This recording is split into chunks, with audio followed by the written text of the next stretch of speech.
Hey everybody, this is Jim at SP500chart.com. It is Saturday, September 15th, 2012. And I'm going to use some time-honored techniques to try to understand these modern markets, featuring a daily technical analysis video of the S&P 500 index. If you're seeing this for the first time, I do a weekend video that is posted on YouTube for everyone to see, free.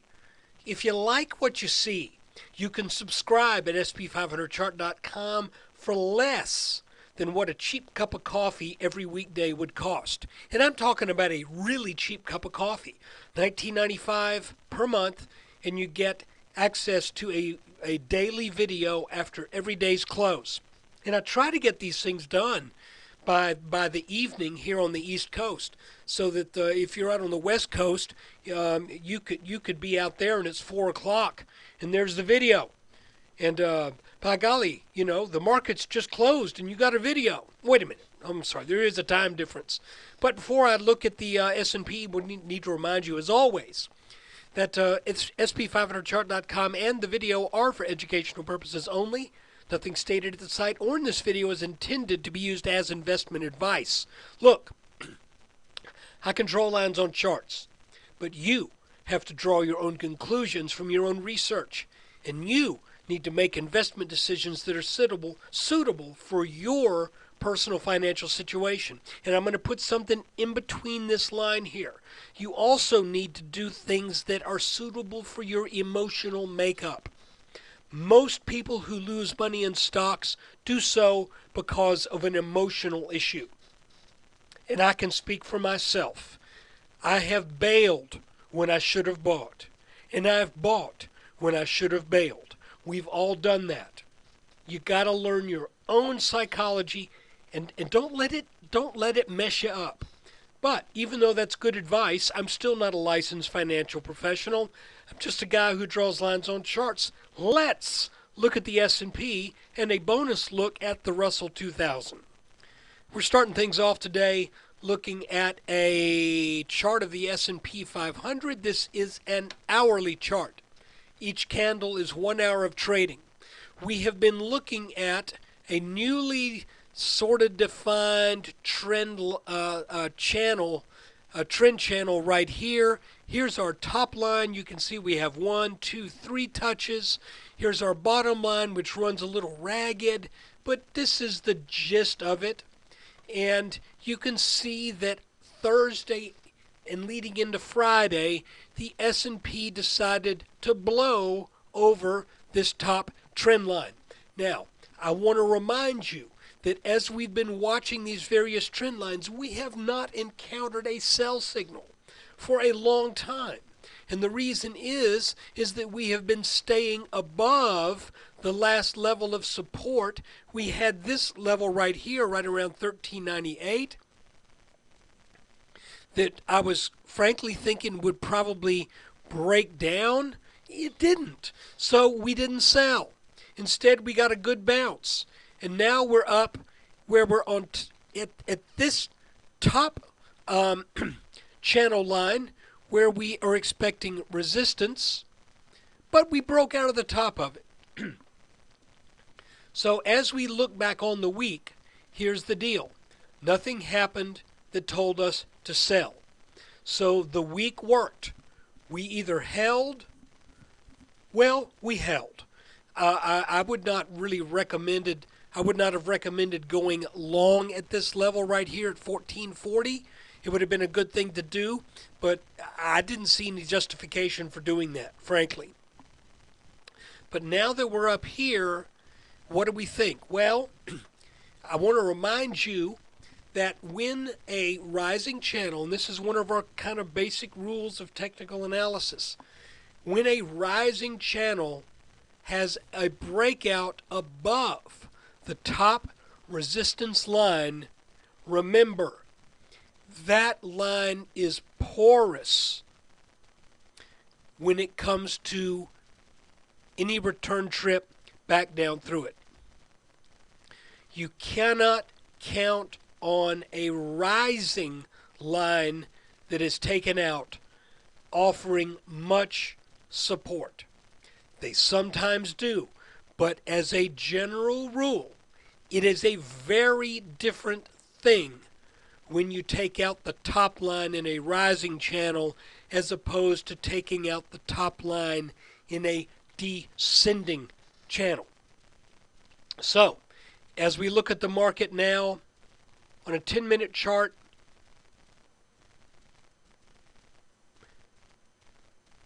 there we go. It looks like this is going to bounce here. But you know, I'm not wagering that it will. Now the good news is, if you're a bull, we are over this brown line. And what is that brown line? Well, if I can get my computer to respond, it's acting a bit sluggish right now. This brown line is a rising line that is drawn over the top of this head and shoulders pattern right here. Here it is. And this head and shoulders pattern right here. I was not expecting that line to give way so easily, but it did. So that line is not slanting up at a tremendous angle, but it's still slanting up. That could, to my eye, that could give some support. But it would not surprise me to see the market come back down to test this line down here again in the lower 1430s, maybe high 1420s. And I wouldn't think that would happen right away. But the main gist of this, what I'm trying to say right here is, it is not wise. You might get lucky and be right, but it is not wise, if you play the numbers and the odds, to expect a rising support line, a rising resistance line to turn into support when it gets taken out. Now, if we look at a 5-minute chart of the S&P, come on, computer. This almost looks like a bull flag. Okay? If we look at the volume, well, I just pulled up the volume and it's not there, so we won't look at the volume. But I was going to say, if this is a bull flag, then you would expect this to take place on decreasing volume, and this could produce a move up.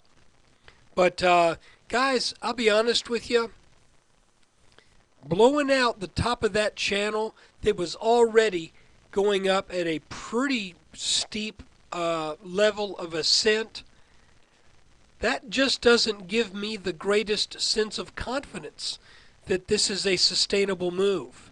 So I'm a little circumspect on this. That looks a little bit like a warning signal to me. And we saw a little bit of that in Apple a few months back, where Apple blew out over the top of one of its trend lines. And even though it's now at a new all-time high, that did signify and set up some fairly decent weakness in Apple before it did recover nicely. Additionally, if we look at where our little flag formed here in the middle, you can see that the old adage, flags tend to form at half-mast. Well, there is the move that preceded the formation of the flag, and there is our move out of it. And there you go. That is a half-mast flag if I ever saw one. So, guys, I'm just saying, in the S&P, I would watch it closely, see if that 1453 level acts as support. If it doesn't, then, and it starts to come down, then we have to start considering that this could take a trip down to test this lower line. Now, I want to say something. I don't want to make anybody mad, but I feel compelled to say this. With QE3 having been announced, this is going to be overall a good thing for the markets. But you know, it's going to be a bad thing for the average American who is not in the markets. And the reason I say that is that, the, you know, QE3 is gonna probably result in some inflation. Where it's going to have its effect is on the financial markets. So quite frankly, QE3 is peculiarly enough a bailout of Wall Street once again, whereas the little guy, the working class guy, is probably going to see his wages as compared to inflation go down even more.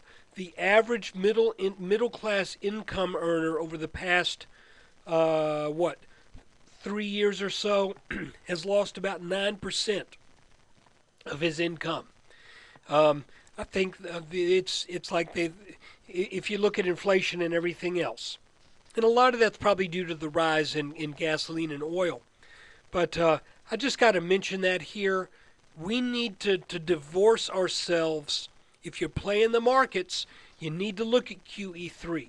But if you're playing life and you're looking at Joe, the guy who works down the street, who's a construction worker, or somebody who has a retail job, you know, my fear is that the markets are going to go up, but that buying power and real income levels are going to go down, because that's what QE1 and QE2 did. So QE3, probably more of the same. So guys, I'm trying to stay out of politics here as much as I can, but honest to goodness, I really think we need an America where small businesses can once again thrive, where people can risk their capital in their ventures, and where people can spend their money and they don't have to fearfully stash it all away. Guys, I'm hoarding money right now. I'm not spending. I'm hoarding. When things get good again and my business gets to where it was back in the mid-2000s, if it ever does, I'll spend it. And when I spend money, it's going to be good for everybody that I'm writing checks to, tipping at restaurants, and everything else. And you know, if I'm like most of America, then once we finally get a business-friendly climate, I'm looking forward to the day when mom and pop shops start occupying strip shopping centers once again, instead of seeing one for lease going out of business sale. I'm in Atlanta, and I'm on the rich side of town in Atlanta. But when I drive out and about, there's shop after shop closing down. There's not that many opening up. So guys, all I want to say is my wish is for you to do well in the markets. QE3 is going to help you. But I'm a little bit torn about this idea that what's really going to be good for America may not necessarily be what's good for the immediate gratification of Wall Street.